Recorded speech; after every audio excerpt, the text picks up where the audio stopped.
les amis, bonjour. Voilà, je suis en compagnie de mon mari, il va m'accompagner au travail. Il est là. Coucou. Elle m'a kidnappé, venez me sauver vite. Vite, vite. Voilà, il va m'accompagner au travail. Je suis réquisitionnée à Aix-en-Provence à 9h. Donc du coup, il faut aller un peu plus tôt pour trouver de la place où stationner. Et puis ça bouchonne à l'entrée d'Aix-en-Provence le matin et c'est les heures de pointe. Voilà.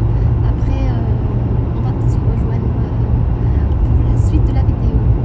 À de suite. Et nous voilà à la maison. Je vais vous préparer deux petits plats très succulents, rapides à faire. Voilà, je suis en train de badigeonner un plat en inox avec de l'huile d'olive ou de l'huile ordinaire de table. Vous allez suivre étape par étape. C'est la carentica ou garantetta ou keren. Je mesure avec le même bol 3 mesures de semoule de pois chiches, farine de pois chiches. Voilà, farine de pois chiches. Il faut toujours mesurer avec le même bol ou la même tasse. Voilà, je verse tranquillement les trois bols, pardon, ouverts selon ce que vous voulez, verre, un grand verre, 3 bols, ce que vous voulez, dans le saladier ou dans un récipient. Voilà, je commence à l'aérer. Il faut bien l'aérer, la farine de pois chiche. Comme ça, il n'y aura pas de grumeaux. Tout tranquillement. Là, j'ai 2 mesures de cumin et du sel. Sel de table, hein, sel de table ordinaire. Voilà, il faut saler selon les goûts. Il y en a qui aiment salé, il y en a que non. Moi, je sale moins, mais après la cuisson, sur la table, je pose la salière et le poivrier. Voilà, je suis en train de touiller encore une fois. Il faut bien l'aérer. J'ai versé les 3 verres de farine de pois chiche. Là, je vais rajouter le premier bol d'eau. Regardez comment je vais procéder. Tranquillement, je vais mélanger l'eau avec la farine de pois chiche. Voilà, il faut bien battre.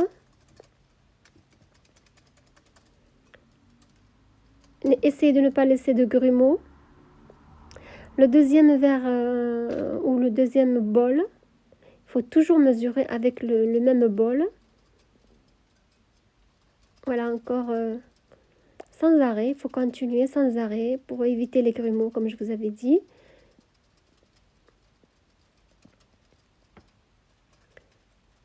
J'ai penché le récipient comme ça, vous voyez ce que je fais. Voilà, je rajoute le troisième et le dernier bol à eau. Il faut que les mesures d'eau aussi soient au même niveau dans le bol. Voilà, la préparation, ça va être que du liquide. Normalement, cette préparation, je la prépare la nuit et le lendemain, je l'enfourne. Il faut prendre un œuf, il faut le casser à part. Voilà, à part, je le casse. Puis il faut le battre, il faut battre l'œuf.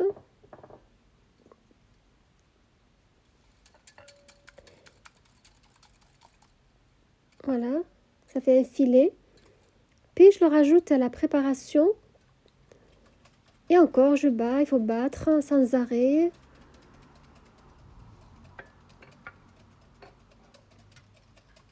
Il ne faut pas utiliser de batteur ou de mixeur, de préférence à la main. Là, prenez une mesure d'huile de table. Si c'est un verre à thé, c'est presque le 3/4 du verre du thé. Ça, c'est un verre à café. Bon, je l'ai utilisé pour verser dans la préparation. Vous l'ajoutez. Voilà. Puis, une fois que c'est terminé, je verse tout ça sur le plateau badigeonné d'huile. Voilà, il n'y a pas de grumeaux, pardon.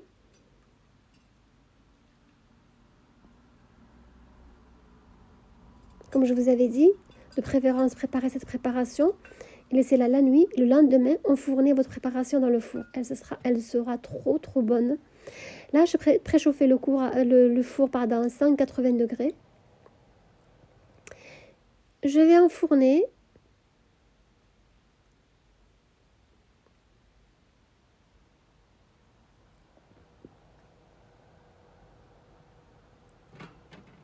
Voilà, 180 degrés.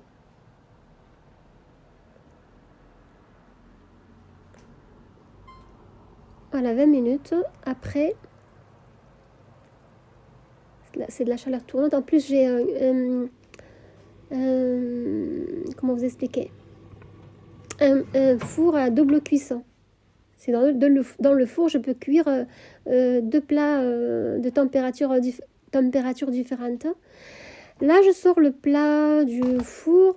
J'ai préparé la harissa. Ça vient de la belle famille de ma fille de Tunisie, de Nabel. Et le cumin à part. Je vais commencer à couper.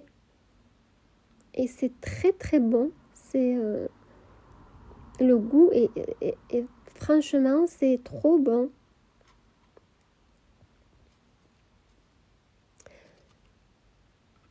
Là, je vais poser le... Parce qu'on m'a appelé au téléphone.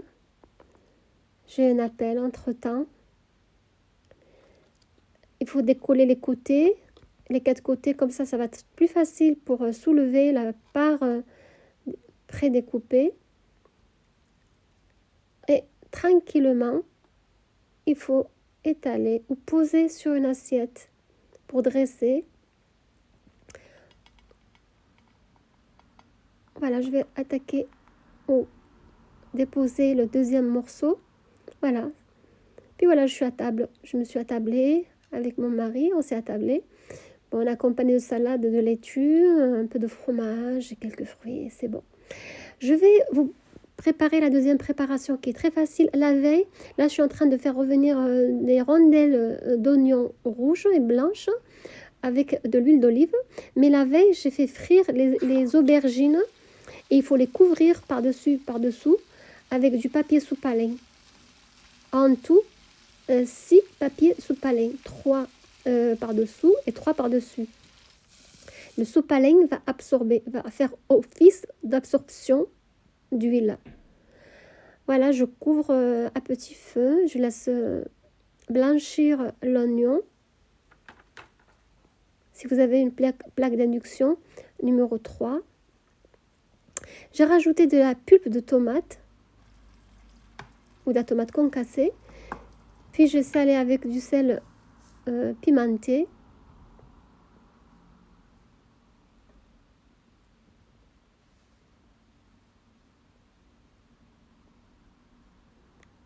Voilà. Vous voyez du sel, mais comme c'est en ralenti, il n'y a pas beaucoup de sel. Je vous promets que c'est pas trop salé du tout. Je suis en train d'ajouter le gingembre. Il a un fort pouvoir antioxydant, vertu anti-inflammatoire, soulage les troubles digestifs et puis favorise la santé cardiovasculaire et très peu calorique. Puis après, moi, je rajoute toujours du curcuma. Le curcuma, c'est un anti-inflammatoire efficace contre les maladies inflammatoires chroniques. Puis il contribue contre la protection des articulations. Puis il améliore aussi le confort de la digestion, il paraît, soulage les troubles digestifs, maintient la santé du foie et puis un antioxydant pareil. Il paraît qu'il contribue à l'équilibre nerveux. Je ne sais pas si c'est vrai ou pas. Anti-anxieux et il donne de la bonne humeur, je ne sais pas si c'est vrai ou pas. Voilà, vous n'en savez pas plus que moi, ou j'en sais pas plus que vous. Voilà, je laissais cuire et mijoter à petit feu pendant au moins 1 heure. Et là, je verse quelques gouttes dans un ramequin. Je mets de l'huile d'olive, je vais le badigeonner ou badigeonner les ramequins avec cette huile. Voilà, tout doucement. Et par magie, je vais vite fait finir. Quand la magie opère. Yes. Voilà, c'est fini. Je dépose mes aubergines que j'ai préparées la veille. Voilà, elles ont séché, elles sont presque sèches d'huile. Je les dépose doucement, mais par magie, ça va être fini en 2 secondes. C'est fini. Je rajoute la tomate ou la farce préparée avec de l'oignon. L'oignon, ça donne une douceur, c'est-à-dire sucre pour les préparations. Et du coup, ça va être un peu sucré sans être sucré, voilà. À la fin, par magie, tout est fini. Je rajoute je parsème du parmesan, mettez-en du parmesan, du gruyère, ce que vous voulez, même du fromage préparé à la maison, ce que vous voulez, selon vos moyens et vos goûts.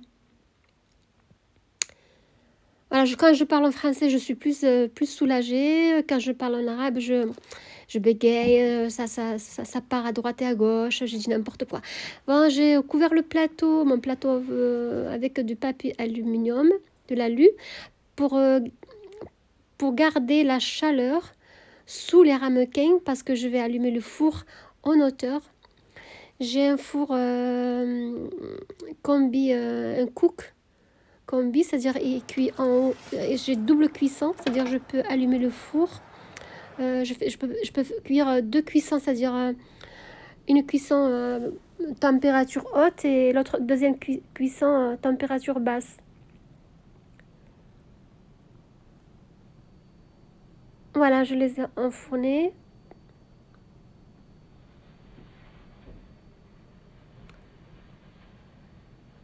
Si vous avez un four traditionnel, mettez les plats au milieu du four. Préchauffez le four à 200 degrés, puis baissez le four à 160 ou 70 et vous laissez 20 à 30 minutes, 6 ou 7. Voilà, j'ai mis 180 degrés, 18 minutes. Chaleur tournante, vous voyez quand j'ai pas allumé en bas, mais le papier aluminium, il va donner un peu de chaleur pour les ramequins.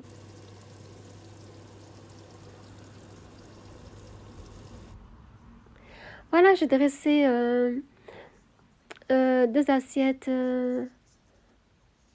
sur le plan de travail.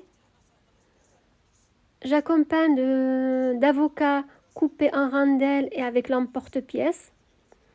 J'ai fait cuire du blé avec un cube Maggi. Chez mon boucher, je le prends souvent. Et des rondelles de tomates avec quelques herbes selon vos goûts. Puis toujours, je mets par-dessus, je verse par-dessus du vinaigre à la pulpe de figue. Je vais vous le montrer. C'est trop bon, c'est aigre doux, c'est trop bon. Pas trop acide le vinaigre, il a une douceur magnifique. Voilà les tomates. J'ai fait juste préparer presque une petite persillade à la maison. Voilà, j'avance pour vous montrer comment j'ai fait.